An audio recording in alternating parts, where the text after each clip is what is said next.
Terima kasih Anda sudah melihat menu software PSP atau penerimaan siswa baru pada PSP 2010. Untuk informasi pembelian software silakan menghubungi IT Brain Indonesia di 0819 3848 3780 atau silakan kunjungi website kami di www.myitb.com.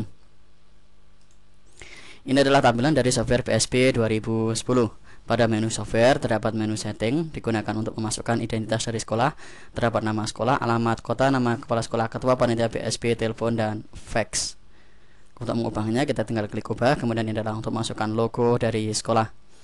Selanjutnya terdapat menu tahun ajaran, masukkan tahun ajaran yang sedang berlangsung, kemudian tentukan klik set aktif untuk mengaktifkan tahun ajaran. Misalnya kita klik tambah, kemudian masuk tanggal tahun ajaran, kemudian tanggal mulai dan tanggal akhir dari tahun ajaran. Selanjutnya kita harus mengaktifkan untuk memasukkan set aktif daripada program, karena program akan bekerja berdasarkan tahun ajaran sehingga kita bisa melihat data yang mendaftar pada setiap tahun ajarannya. Selanjutnya terdapat menu otoritas pengguna. Menu otoritas pengguna ini adalah kewenangan dari pengguna sesuai dengan grup dari pengguna program. Selanjutnya terdapat menu pengguna. Kita bisa menambahkan pengguna dari program, misalnya pendaftaran, bagian investasi, atau bagian entry data. Selanjutnya terdapat koneksi database. Ini adalah digunakan untuk proses koneksi database jika program digunakan pada client server atau kita akan meletakkan database pada drive yang lain.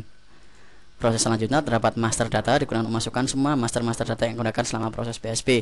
Di sini terdapat proses master pembayaran, digunakan untuk memasukkan semua jenis-jenis pembayaran yang akan dikenakan pada saat proses pendaftaran siswa baru. Misalnya terdapat donasi wajib, volume pendaftaran, lain-lain, kemudian pembelian netbook misalnya, atau pembelian notebook, kemudian seragam, kemudian SPP tahun ajaran, uang gedung, dan seterusnya.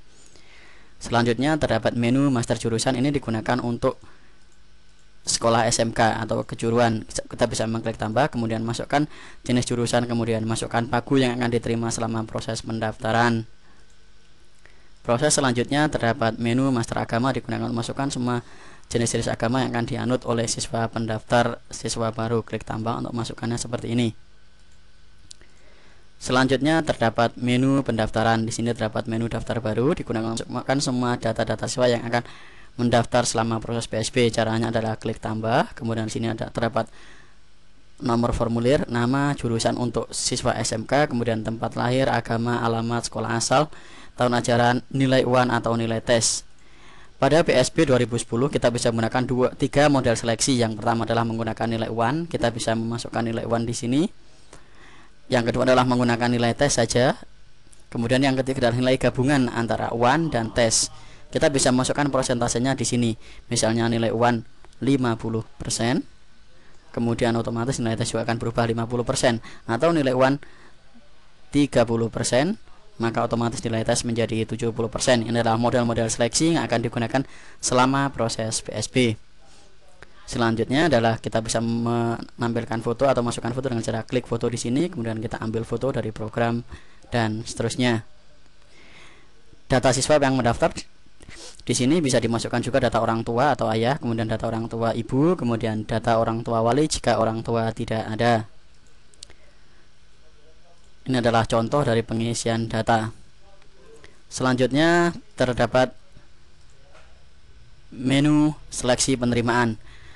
Pada proses seleksi penerimaan kita bisa menggunakan kriteria seleksi, apakah menggunakan nilai UAN saja, kemudian nilai tes, kemudian nilai dari gabungan. Ini adalah proses seleksi yang sudah kita masukkan kriterianya di awal pendaftaran. Kemudian kita akan menyeleksi berdasarkan jurusan-jurusan yang diminati oleh siswa untuk sekolah kejuruan. Jika sekolah umum tinggal masukkan saja jurusannya umum, kemudian proses seleksi sesuai dengan nilai pagu yang akan ditetapkan oleh sekolah. Selanjutnya terdapat menu daftar ulang. Daftar ulang hanya digunakan untuk siswa-siswa yang dinyatakan diterima oleh sekolah. Kita bisa mencarinya di sini, kemudian kita akan terdapat nama-nama yang akan sudah diterima, kemudian kita isi kelengkapannya, jurusan pendaftarannya, kemudian sekolah asalnya, kemudian kelengkapan saat proses pendaftaran. Kemudian kita bisa mencetaknya di sini. Selanjutnya terdapat menu pembayaran, digunakan untuk proses pembayaran. Proses pembayaran bisa dilakukan untuk pembayaran formulir maupun pembelian yang lain. Caranya adalah klik cari seperti ini, kemudian kita cari nama, kemudian kita masukkan kode pembayarannya, misalnya donasi wajib seperti ini, kemudian klik bayar, Kemudian kita klik cetak untuk mencetak bukti dari pembayaran. Selanjutnya terdapat menu laporan. Pada menu laporan terdapat daftar calon siswa. Ini adalah jumlah calon siswa yang mendaftar di sekolah. Kita bisa mengekspornya ke Excel di sini, kemudian kita bisa mencetak datanya di sini. Langkah selanjutnya adalah kita bisa melihat daftar siswa yang diterima. Dengan mengklik laporan ini, maka kita hanya akan mengetahui siswa yang diterima saja. Kemudian terdapat calon siswa yang tidak diterima. Dengan mengklik menu ini kita akan melihat daftar calon siswa yang tidak diterima pada jurusan atau program yang dipilih. Selanjutnya terdapat menu daftar ulang untuk melihat siswa yang sudah melakukan pendaftaran ulang. Selanjutnya terdapat menu pembayaran untuk melihat laporan pembayaran, misalnya jenis laporannya seragam lengkap, lain-lain, uang gedung, donasi wajib, notebook, SPP awal, dan formulir pendaftaran. Kita bisa melihat jenis-jenis pembayaran sesuai dengan item pembayaran yang sudah ditentukan, kemudian kita bisa mencetak laporannya siapa yang sudah membayar dan siapa yang belum membayar. Selanjutnya terdapat menu tunggakan pembayaran, digunakan untuk melihat daftar siswa-siswa yang belum melakukan pembayaran sesuai dengan item pembayaran yang dikenakan pada proses PSB. Pada berikutnya terdapat menu backup database untuk membackup database jika terjadi kerusakan pada komputer atau sebelum terjadi kerusakan kita bisa backup database, kemudian menyimpannya pada flash disk atau CD. Selanjutnya terdapat restore database, digunakan untuk mengembalikan database yang sudah di backup. Pada bagian utilities juga terdapat cetak formulir untuk SMK. Di sini kita bisa mencetak formulir langsung. Jadi sekolah tidak perlu menyiapkan formulir khusus, tinggal kita bisa mencetaknya secara langsung menggunakan printer yang sudah ada. Langsung mencetaknya, di sini dapat foto siswa, kemudian ini adalah logo. Selanjutnya terdapat menu daftar baru. Kita bisa mengklik daftar baru seperti ini. Ini adalah untuk proses pendaftaran siswa baru. Ini sama dengan menu yang di awal. Kemudian terdapat menu pembayaran untuk proses pembayaran. Kemudian terdapat menu daftar ulang untuk pendaftaran ulang, sama seperti yang tadi. Kemudian logout dari program untuk keluar dari program. Jadi itu adalah proses pendaftaran pada software PSP.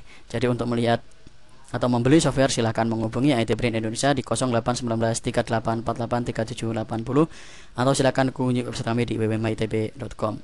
Terima kasih.